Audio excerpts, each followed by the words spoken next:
Halo, assalamualaikum warahmatullahi wabarakatuh. Adik-adik, teman-teman, kanak-kanak yang di rumah, selamat berjumpa kembali dengan Kak Madi di hari ini yang penuh ceria, penuh kebahagiaan dan semangat tentunya. Kali ini Kak Madi akan membawakan lagi sebuah cerita dongeng ceria Nusantara melalui layanan Perpustakaan Umum Kabupaten Kutai Kartanegara. Yuk teman-teman, siapa anak hebat angkat tangan? Saya. Siapa anak pintar angkat tangan? Saya. Kak Madi kali ini membawa salah satu koleksi yang ada di perpustakaan, yaitu majalah anak, yaitu Bobo. Dan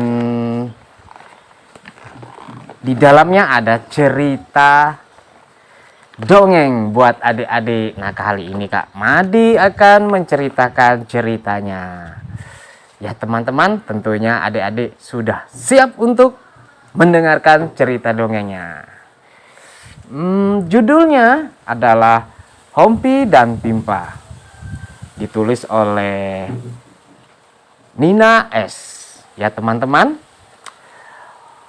Hompi seorang pemuda sederhana yang rajin. Ia bekerja merawat sawah-sawah, pemilik para petani yang kaya.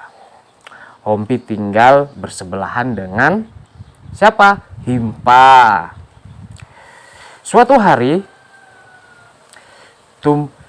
tumbuh sebuah tunas di halaman mereka, tepat di tengah-tengah antara rumah Himpa dan Hompi.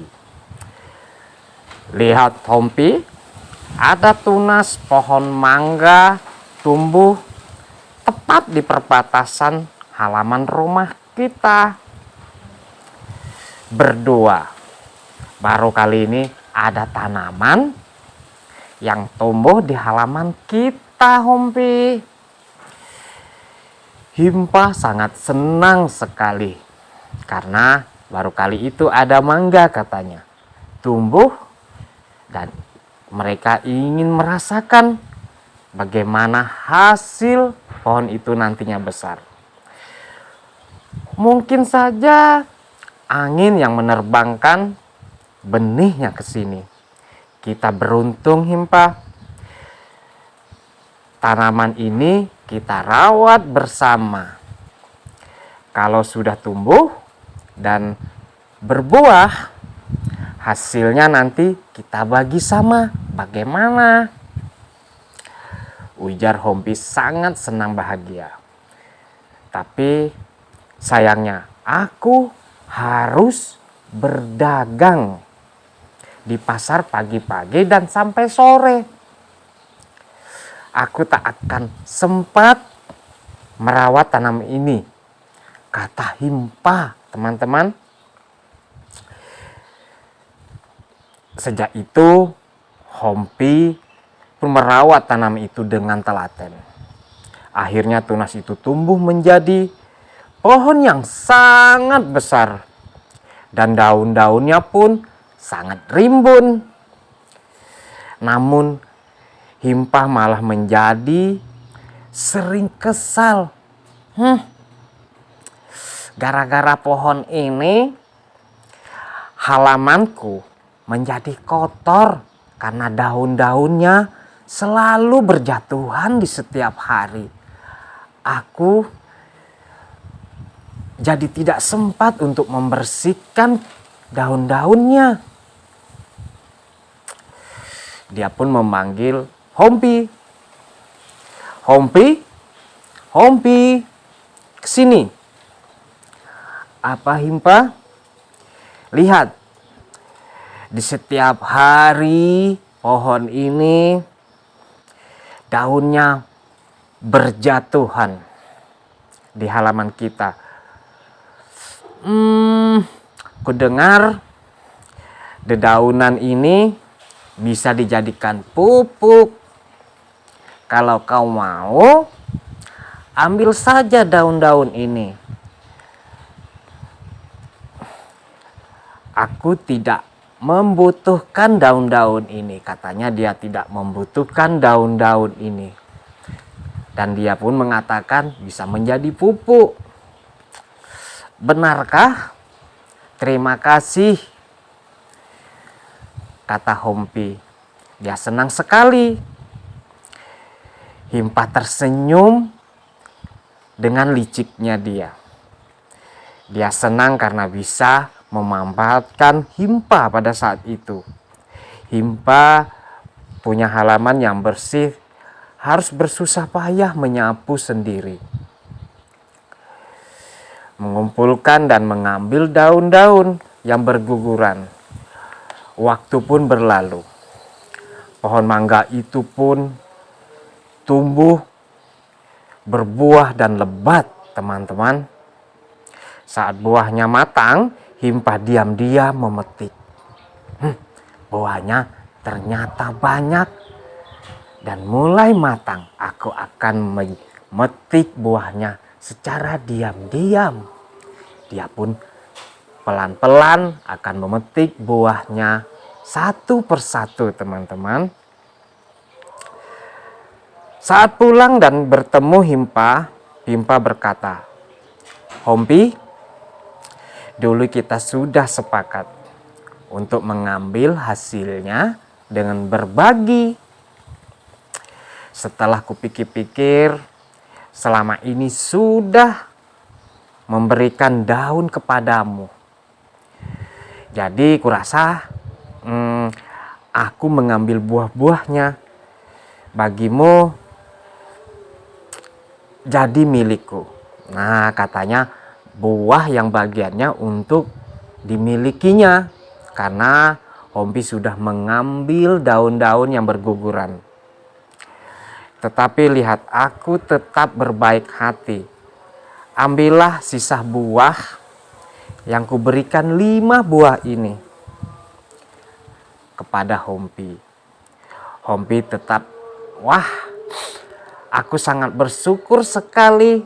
Walaupun 5 biji, aku sangat berterima kasih sekali. Dia pun mensyukuri apa yang diberikan kepadanya. Walaupun hanya 5 biji.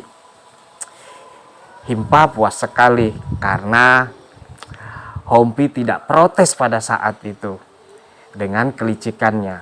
Oh iya Hompi, aku berencana untuk berjualan ke kota besok. Aku butuh biaya perjalanan dan biaya untuk tinggal di sana dan makan-makanku. Aku berniat untuk menebang pohon ini. Kayunya akan kujual. Kuharap kau tidak keberatan, Himpa memohon. Baiklah, kalau begitu memang senang butuh, sahut Hompi. Dengan dia pun segera memanggil, membawa alat dan menebang bersama pohon itu. Dia potong kecil-kecil pohon mangga tersebut. Esoknya Himpa menjual kayunya ke pasar dan mendapatkan uang yang banyak pada saat itu. Tetapi ia mengatakan, sebaiknya Hompi, uang hasil penjualan kayuku tidak begitu banyak. Jadi aku tidak bisa membagikan denganmu. Kau sudah mendapatkan semua daun dan pohon mangga kita. Kau juga sudah kuberi 5 buah kemarin. Kuharap kau tidak kecewa karena tidak mendapatkan uang penjualan kayu ini. Kata Himpa sangat licik sekali. Yah, tidak apa-apa. Aku mengerti Himpa. Ambillah semuanya. Dengan bersabar hati, dia menerima apa yang dikatakan Himpa. Setelah itu, Himpa pun pergi ke kota sesuai rencananya. Himpa pun ingin sekali menjadi pedagang yang sangat sukses. Tetapi karena ia berdagang dengan tidak jujur, sering menipu pembeli. Hingga akhirnya pembeli pun kelamaan berkurang dan tidak senang berbelanja dengan Himpa. Himpa pun jadi merugi, teman-teman. Tidak ada satu orang pun yang membeli apa dijualnya. Setelah tahun berlalu, keadaan tetap yang sama. Himpa memutuskan untuk kembali ke desanya. Alangkah kagetnya Himpa ketika bertemu Hompi yang bersama-sama dulu bersampingan bertetangga. Ketika ia bertemu Hompi, temannya sudah menjadi saudagar mangga yang sangat sukses sekali. Hah? Kamu ternyata saat ini sudah sukses. Bagaimana ceritanya? Bagaimana aku bisa jadi saudagar mangga? Hompi, bukankah pohon yang sudah kita tebang? Pohonnya sudah kita tebang, angin menebarkan benih ke mangga halamanmu. Ternyata mampir. Himpa heran. Oh tidak, Himpa, jawab Hompi. Ingat bagian pohon mangga itu. Daun-daun yang ku dapat kaulah menjadikan pupuk buat tanamanku. Dan aku menanam 5 biji mangga yang telah engkau beri dahulu. Buahnya kemudian membesar dan buahnya kujual di pasar. Tetapi aku tidak langsung menebang, karena setiap musim mangga datang, pohon itu akan berbuah lagi. Dan keuntungan mangga yang kujual, kubelikan sedikit demi sedikit tanah hingga menambah pohon manggaku. Dan akhirnya jadilah aku seperti sekarang. Himpa tersenyum. Tidak seperti aku. Membuat kelicikannya malah membuat Hompi mendapatkan keuntungan, sedangkan dirinya sendiri malah hanya mendapat kerugian pada saat ini. Nah, teman-teman, itulah nasib orang yang berbuat curang dan orang yang selalu bersyukur dan menerima apa yang dia terima dan memikirkan secara cerdas. Dialah orang yang sangat beruntung. Nah, adik-adik, demikian dulu cerita dongeng ceria Nusantara Kak Made hari ini. Sampai berjumpa di dongeng selanjutnya. Dadah. Assalamualaikum warahmatullahi wabarakatuh.